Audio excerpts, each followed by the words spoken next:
Hey, y'all, what's going on here? It's Hunter Elliott, man. We're just barely into day 0 of SHOT Show, but I found my way to the Skinner Sight booth, thank goodness, and my friend Andy here, super cool guy. Many say brilliant. Oh, no, I haven't heard that, but I'll take it. I hear it a lot. Oh, good. And it just goes to show that y'all have seen, I've done a lot of Ruger-built Marlin reviews, all their lever guns, and they're running. What kind of sight are they running? Depends on the model. On the Trapper, for example, they've got our Skinner Express type sight. We call it the Skinner Trapper. Okay. Because it's a 16-inch barrel Marlin. Okay. That they make with our sight. It's fully machined from bar stock, stainless steel, so it matches the gun. Yes, sir. It's rugged. I don't think you could ever break one. And so that's what they run on that one. And then on the some of the newer ones are running our rail with the Peep, some of the other models. And so, you mentioned rail. Mm-hmm. Lever guns are a very traditional type rifle. One of my favorites, truthfully, I love them. How do you feel about the modernization of the lever gun? Well, of course, I'm kind of old school. Okay, when I pick up my lever gun, I like this. It's sleek, I can grab a hold of it. It's not got a cheese grater on top of it that's tearing anything up. So, I kind of like my gun sleek and svelte. But on the other hand, you also got to follow the market. So I try to make it blend. So if you look at this, it's not so offensive. It's not obtrusive. Right. It doesn't look like an AR. Right. Right. And I saw this, and I thought to myself for an instant, a rail for the magazine tube, but for a light.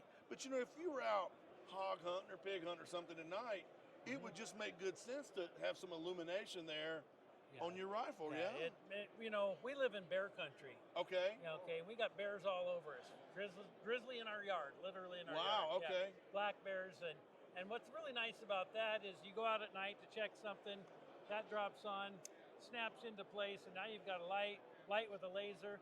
I could make hits to 100 yards with that. Yeah, I'm sure. In the pitch dark. I want to hate it. But the practicality side of it, you're like, I get it, right? Yeah. And so we tried to make this mount. This is the Skinner Sight lever rail, we call it. We tried to make it so it followed the line of the receiver. Okay. And it's not so obtrusive, doesn't hang off the side like a blister. And it's a compromise, but it's a good one. Sure. Now, this is available for all different magazine tubes? Right now, we have it for the 44 and the 336, or for the 44 model 1894, the 336. We make them for a lot of other guns as well. I'm working on bringing out the 4571. Nice. I've been so busy. Ruger keeps us really busy. So I wanted to ask. So I'm a huge Ruger fan, huge Marlin fan. Yep. And incidentally, I feel like Ruger really did a solid to the gun industry by buying Marlin. But how in the world did you get hooked up with, not that your sights don't deserve it, I don't mean it like that. No, that's okay. But, if you don't mind sharing, how did you get hooked up with that? Well, years ago, I came to my first shot in 2011. Okay. And I just started making Skinner sights. I bought the company from a friend of mine who was making them in his basement. Really? Yeah, he was making them. He'd been doing it for 2 or 3 years. He was retired. I'd always done his gunsmithing for him. Okay. He asked me if I would make some sights for him because he didn't have time. His business was growing. Okay. And he was selling them on eBay. Nice. And he said, Andy, would you make a sight for me? And I said, yeah, I made one. I took it out to him. I said, what do you think? And he looked at it and says, well, that's better than the one I made. Why don't you buy my company? And I said, you don't want to sell it. It's what you're doing. He said, no, I decided I'm working 8 hours a day in retirement. I don't want to do that. So I bought it. Never looked back. Wonderful. He was a one-man band in a shop about twice the size of this booth. Okay. Now we have 8,000 square feet. So you're growing it. Yes, and so I went to the SHOT Show that year. I went with Tim Sundles, Buffalo Bore Ammo. Yeah, I went with Tim. Yeah, we drove down.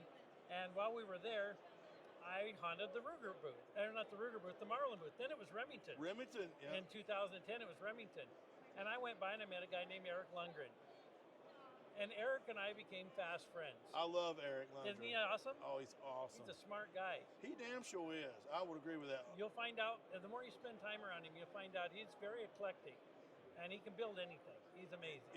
We spent a day with him now. So I'm in North Carolina. Yes. So we went down to Madden and spent the day with him at the Ruger plant. Isn't that amazing? And then he and I talk on the phone on the regular. Yeah. So I love Eric. Yeah, he's awesome.